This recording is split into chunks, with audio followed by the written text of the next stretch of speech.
Hello, on the screen is a summary of what I will go over in this video. Make sure to watch to the end so you don't miss anything. Step 1. Open your Word document and insert the image you want to edit by going to the Insert tab and selecting Pictures. Step 2. Right-click on the image and look for the Edit Alt Text option, which lets you add descriptive text to your image for accessibility.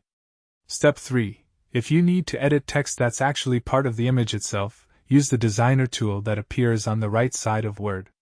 Step 4. Click on the Designer pane and select the option to add text overlays directly onto your image.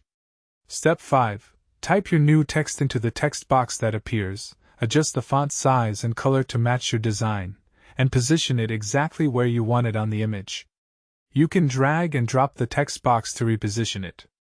Once you're happy with your edits, click outside the image to save your changes. This feature is super useful when you're creating presentations, flyers, or documents that need custom text layered over images.